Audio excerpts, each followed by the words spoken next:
आदि सृष्टि की लीला महान ग्रंथ का छोटा सा अंश। चलिए दोस्तों साथ मिलकर श्रवण करते हैं। श्री गणेशाय नमः। जब ब्रह्मांड की सांस भी नहीं चलती थी तब वह मौन में सृष्टि की कल्पना कर रही थी। वो कोई और नहीं बल्कि नारी शक्ति थी। आदि शक्ति और आदि पुरुष की सृष्टि की आदिकालीन लीला है, जिसमें सिर्फ अंधकार था, न पृथ्वी थी, न आकाश था, न जल था, न अग्नि थी। केवल नारी शक्ति, आदि शक्ति ही विद्यमान थी। यह कथा बेहद भावनात्मक, रहस्यमय और आध्यात्मिक रूप से गहरी है। आदि सृष्टि की लीला युग युगांतर से पहले, जब कोई दिन न था, कोई रात न थी, न तारे थे, न सूर्य थे, न पृथ्वी थी, न आकाश थे, केवल शून्य, महाशून्य। उस अंधकार में कहीं बहुत भीतर एक चेतना थी। वह थी नारी, आदि शक्ति। आदि शक्ति नारी माता स्वयं जगदम्बा थी। वह न कोई देवी थी न कोई स्त्री, वह तो स्वयं ऊर्जा थी, एक जीवन की जड़ थी। वहाँ मौन थी पर भीतर उथल पुथल थी। मैं हूँ पर किसके लिए, मैं रह सकती हूँ पर किसके साथ, यही विचार भीतर हिलोरे मारने लगे। उसने शून्य की धरती पर से एक मुट्ठी कल्पना की मिट्टी ली। फिर उत्पन्न हुआ पुरुष, आदि पुरुष। तब उस शक्ति ने एक गहरी सांस ली, अपने तेज का अंश उस पिंड में फूंका। वह पिंड ऊर्जावान हुआ और एक पुरुष रूप जाग उठा। वो स्वयं महादेव थे।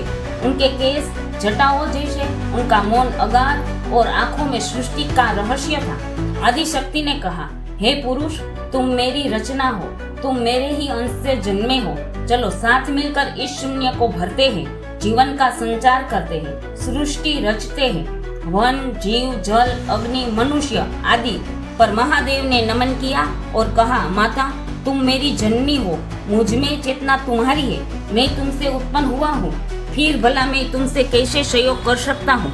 यह सुनकर आदि शक्ति तो क्षण भर मौन हो गई। उनका तेज मध्यम हो गया पर भीतर गहराई थी।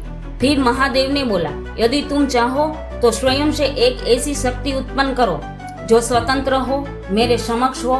मैं उस रूप से संयोग कर तुम्हारी साथ सृष्टि की रचना करूंगा। यह एक महादेव का संकेत था। जहाँ नारी अपने ही भीतर से संगनी को उत्पन्न करे, वह हुई सती माता।